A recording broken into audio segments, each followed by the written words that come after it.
দেখো বন্ধুরা, দাদা পাউরুটি কিনে নিয়ে এসেছি, আমি টোস্ট করে নিয়েছি। আর টোস্ট করে আর জ্যাম দিয়ে ওই জন্য একটু খেয়ে নেবো। কিছু করার নেই, আমি কিচ্ছু করতে পারিনি। অতএব আমাকে দুজনকে এভাবেই খেতে হবে। কি করবো বলো, যখন যেমন তখন তেমন। আর দুজনের সংসার। একটু যা সেদ্ধ ভাত করবো হয়তো কোনো মতো, আর কিচ্ছু করতে পারবো না। কি করে করব বলো? শরীর যদি ঠিক না থাকে তাহলে কি আর কিছু ভালো লাগে? কিচ্ছু ভালো লাগে না, তাই না? শরীরটাই সব থেকে মেন কথা। নাহলে তো আমাকে কাজে, আমার সত্যি সকালে হোক উঠে আমি ঠিক কাজ সেরে নিই, কিন্তু কি করব, কিছু করার নেই। সকাল থেকে উঠে কাজ তো দূরের থাকে, এখন ঠান্ডার মধ্যে আমি নিজে উঠতেও পারছি না, আর কিছুই না।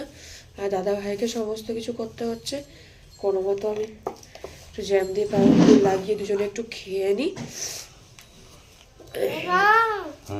বুঝি শোনা এমনি এমনি খাচ্ছে, তোমাকে জ্যাম লাগিয়ে দিব। হ্যাঁ হ্যাঁ, চলো।